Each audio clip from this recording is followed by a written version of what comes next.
നമ്മൾ പൂളക്കിഴങ്ങ് കൊണ്ട് ഒരു കട്ട്ലേറ്റ് ഉണ്ടാക്കാനാണ് പോകുന്നത്. അത് എങ്ങനെയെന്ന് നോക്കിയാലോ. പൂളക്കിഴങ്ങ് ചെറുതാക്കി പൊടിയാക്കി അരച്ചെടുത്തതാണിത്. ചുരണ്ടി എടുക്കുകയാണ് ചെയ്യേണ്ടത്. ഇല്ലയെന്നുണ്ടെങ്കിൽ ചുരണ്ടണത് ഇല്ലയെന്നുണ്ടെങ്കിൽ ഇതിൽ ചുരണ്ടി എടുത്തതാണിത്. ഇല്ലയെന്നുണ്ടെങ്കിൽ ചെറുതാക്കി അരിഞ്ഞിട്ട് മിക്സിയിൽ പൊടിച്ചെടുത്താലും മതി. ഇനി നമുക്ക് ഇതിലേക്ക് വേണ്ടത് വലിയ ജീരകം പൊടിച്ചതാണ്.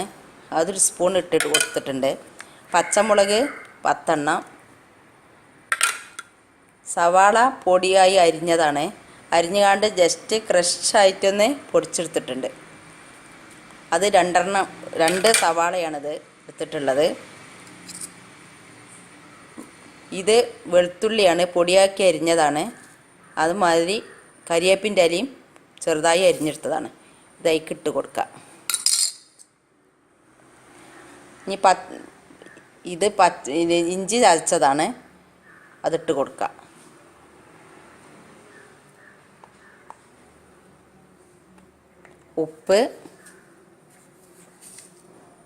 ഉപ്പ് എരിവ് നിങ്ങൾക്കനുസരിച്ച് ഇട്ട് കൊടുത്താൽ മതി. ഞാൻ 10 മുളക് ഇട്ട് കൊടുത്തിട്ടുണ്ട്. നിങ്ങളത് വെച്ചിട്ട് 10 മുളക് ഇട്ട് കൊടുക്കേണ്ട ആവശ്യമില്ല.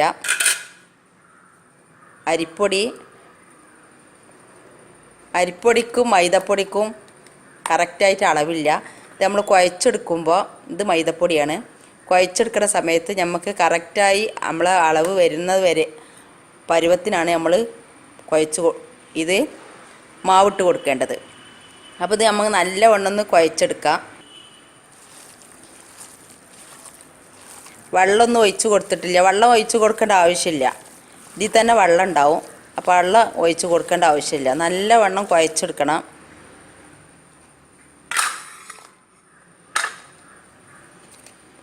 ചൂട് അരിപ്പൊടി ഇട്ട് കൊടുക്കുക,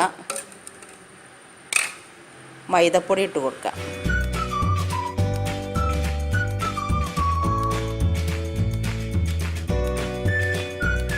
ഇത് നമ്മൾ പരിപ്പ് വടൻ്റെ പോലെ ഗ്രൗണ്ടാക്കി എടുക്കാൻ പറ്റുന്ന അളവിൽ ആയാൽ നമുക്കിത് പൊടിയിടൽ നിർത്തി കൊടുക്കാം.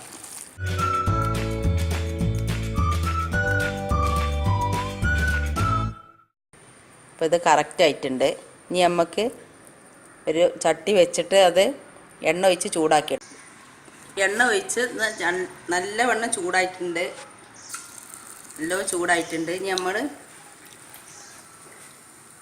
ജസ്റ്റ് ഇങ്ങനെ പരത്തിയെടുത്തിട്ട് നമുക്കത് ഇട്ട് കൊടുക്കാം.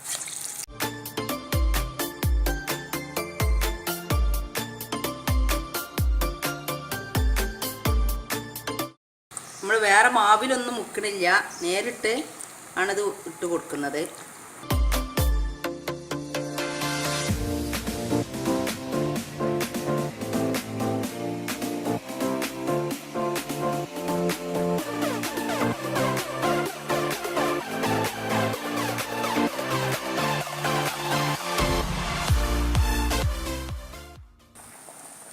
അപ്പം ഇത് ഈ പത നല്ലവണ്ണം അമർന്നതിന് ശേഷം മറിച്ചിട്ട് കൊടുത്താൽ മതി. ഇപ്പം അത് മറിച്ചിട്ട് കൊടുക്കേണ്ട ആവശ്യമില്ല. ഇപ്പം നമ്മൾ ഇളക്കിയിട്ടുണ്ടെങ്കിൽ ആകെ കലങ്ങി പോകും. അപ്പോൾ നല്ലവണ്ണം ഒന്ന് പത അമർന്ന് വരട്ടെ. അതിന് ശേഷം നമ്മളത് മറിച്ചിട്ട് കൊടുത്താൽ മതി. ഇത് പതൊക്കെ അമർന്നിട്ട് നമ്മളെ കട്ട്ലേറ്റ് ജസ്റ്റ് പൊന്തി വന്നിട്ടുണ്ട്. നമുക്കിതൊക്കെ ഒന്ന് മറിച്ചിട്ട് കൊടുക്കാം. എണ്ണ തീരെ കുടിക്കൂല. നല്ലവണ്ണം മുരിഞ്ഞ് വരുന്നതിന് ശേഷം ഇപ്പോൾ നമ്മളെല്ലാം ഒന്ന് മറിച്ച് കൊടുത്തതിന് ശേഷം തീ കൂട്ടി തന്നെ വെക്കാം. ഇനി ഇതും നല്ലവണ്ണം ഈ ഭാഗവും മുരിയണം. അപ്പം അത് ഇനി നല്ലവണ്ണം അമർന്നതിന് ശേഷം മാത്രമേ നമ്മൾക്കിത് പുറത്തേക്ക് എടുക്കാൻ പറ്റുള്ളൂ. അത് കംപ്ലീറ്റും മറിച്ചിട്ട് കൊടുത്തിട്ടുണ്ട്. ഇനി നല്ലവണ്ണം ഒന്ന് മുരിഞ്ഞ് വരട്ടെ.